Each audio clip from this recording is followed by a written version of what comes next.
자, 에스라서의 주제는 회복입니다. 성전 회복과 에스라를 통한 말씀 회복 운동이 전개됩니다.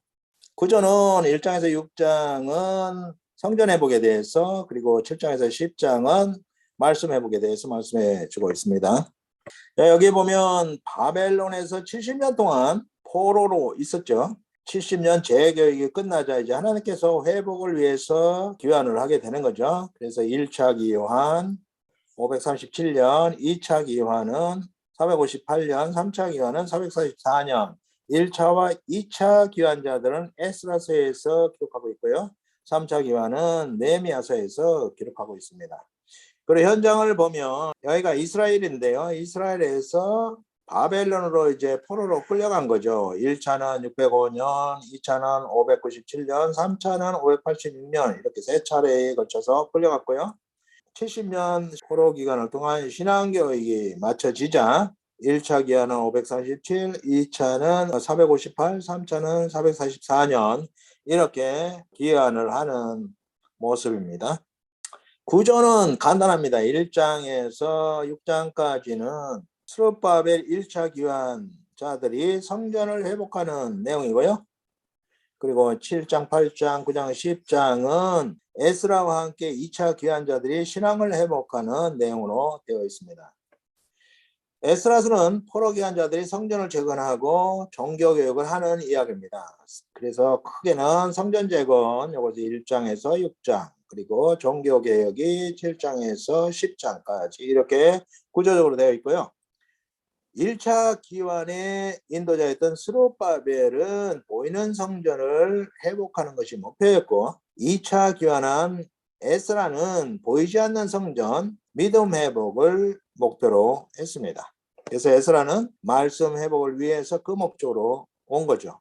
구약의 3대 역사서인 사무엘, 열왕기, 역대기는 이스라엘의 왕정사를 기록했고, 마지막 역사서인 에스라, 느헤미야, 에스더는 이스라엘의 재건사를 기록한 것이다. 그리고 역대기는 뭔가? 역대기는 이스라엘 재건사의 전편으로서, 이 전편이라는 거예요. 이상적인 이스라엘 재건의 청사진을 제시하였고, 에스라, 느헤미야는 실제적인 이스라엘 재건사이다. 에스더서는 바벨론에 남아있는 이스라엘을 말살시키는 대적으로부터 하나님께서 극적으로 구원하시는 이야기다 하는 것입니다. 그런데 여기서 중요한 것은 뭐냐? 구약 역사서 17권은 무엇을 말하고 있는가? 하나님의 구속사의 영속성을 보여주고 있는 것입니다. 그래서 하나님의 구속사의 목표는 언약 백성이 완전히 구원받는 것이고, 예수 그리스도께서 십자가와 부활로 이 언약을 회복하시고 예수 재림으로 완성하게 됩니다. 첫 번째 코스인 1장에서 6장까지를 먼저 보도록 하겠습니다. 1차 포로 기환자들의 목표는 성전 재건이었습니다. 성전을 회복하는 것이었죠. 자, 1장, 2장은 1차 기환을 한 것이죠. BC 537년 스룹바벨이 이제 인도자가 됐죠. 1차 기환, 1차 포로 기환은 고레스를 통해서 하나님께서 그의 백성을 회복하시는 일을 이루십니다. 하나님께서는 열방의 강대한 나라를 통해서 하나님의 백성을 징계하시고 심판하시기도 하셨지만, 회복하실 때에도 열방의 강한 나라를 통해서 하나님께서 회복을 하시면서 하나님이 유일한 참신이라는 것을 만방에 선포하게 하십니다. 고레스는 이사야 44장 28절 그리고 45장 1절에 고레스라는 이름이 나와 있어요. 근데 이것이 약 150년 후에 실제적으로 하나님께서 그의 백성을 회복하시는 일에 고레스를 사용을 하시는 것이죠. 그래서 고레스 칙령을 통해서 성전을 건축하라고 보냅니다. 애굽에서 400년 종노릇 하고 나서 출애굽할 때에 애굽 백성들을 속여서라도 금품을 받아내 가지고 그것으로 이제 성막 건축을 결국은 하게 되죠. 성막 건축. 그런데 고레스의 마음을 움직여 가지고 하나님께서 고레스를 통해서 성전 건축을 명하면서 이제는 고레스는 이스라엘의 하나님의 성전을 건축하라고 이스라엘 백성 등을 성전 건축을 위해서 파송을 하는 입장이기 때문에 고레스가 많은 금품을 제공해 줘야 되겠고, 그리고 바벨론 사람들에게 성전 건축을 할 수 있도록 헌금을 하라고 이렇게 명령을 합니다. 그래가지고 이제 돌아오게 되는 거죠. 2장에서는 이제 돌아온 사람들의 명단, 1차 기환자 명단을 말합니다. 근데 명단이라기보다는 이제 개수가 되겠죠. 얼마나 많은 사람들이 왔는가. 49,897명이 돌아왔습니다. 3장에는 그 목적대로 성전 건축을 합니다. 성전 건축. 성전 건축을 할 때에 그 사람들이 본 것은 뭐냐면 솔로몬 성전, 포로로 잡혀가기 전에 솔로몬 성전이 얼마나 화려하고 웅장했죠. 그래서 돌아온 사람들도 그들의 머릿속에는 솔로몬 성전 재건을 목표로 하는 것이죠. 돌아와서 그 다음 해 BC 536년 2월에 건축을 시작하게 된 것이죠. 그런데 4장에서 성전 건축이 중단이 됩니다. 사마리아인들의 방해도 있었지만 이 방해를 받았다고 해서 고레스의 파송을 받고 돌아온 사람들이 중단할 이유가 되지 못합니다. 제가 볼 때는 솔로몬 성전을 재건하려고 하니까 힘에 부치는 거예요. 이 솔로몬 성전은 다윗이 오랫동안 준비를 해가지고 금이나 은이나 철이나 동이나 또 레바논의 백향목이나 심지어는 설계도까지 다 준비해 놓은 것이고, 그리고 솔로몬도 역시 4년 동안 준비를 해가지고 철저한 준비 가운데 시작을 했습니다. 그래서 첫째는 철저한 준비가 있었다는 거죠. 두 번째는 여기에 동원된 인원들이 얼마나 많으냐 하면 진군이 7만, 돌 깨는 자들이 8만, 그리고 감독자만 3,600명, 그리고 히람의 기술자들, 백향목, 이런 것이 다 준비되었을 바에라 엄청난 인력이 동원된 거죠. 그래서 그들이 이제 깨닫게 된 것이 뭐냐면 시기상조다. 우리가 할 수 있는 일이 아니다. 우리도 좀 더 준비를 해야지 이대로는 우리가 성전 건축을 할 수가 없다 하는 것에 도달하게 된 것이죠. 때마침 사마리아 사람들이 방해를 하니까 그것은 하나의 핑계거리가 된 것이에요. 이렇게 15년이 중단된 상태에서 성전 건축을 위해서 왔지만 잊어버리는 거예요. 시간이 갈수록. 그래서 뭐를 하냐면 첫째, 자기 집 잘 꾸미고, 둘째는 농사 잘 짓고 가축 잘 갖춰가지고 이제는 생활에 모든 노동력을 투자하게 되면서 성전 건축을 이제 잊어버려 가고 있었죠. 그때 5장에서 성전 건축을 재개를 하게 됩니다. 학개 선지자와 스가랴 선지자의 계시의 말씀을 통해서 시작하게 되는 거예요. 그래서 학개 선지자는 BC 520년 다리오 왕 2년 6월 1일에 첫 계시를 합니다. 이 첫 계시에서 강력하게 말하는 것은 성전을 건축하라.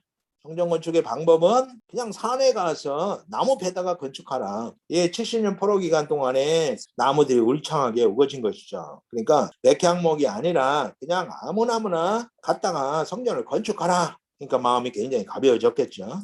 나는 이전 성전을 통해서 받은 영광보다 너희가 지은 성전을 통해서 더 큰 영광을 받으시겠다고 말씀을 하십니다. 솔로몬 성전은 BC 959년에 완성해가지고 586년에 느부갓네살에 의해서 완전히 파괴가 되는 거죠. 그래서 373년 동안 존재하고 있었습니다.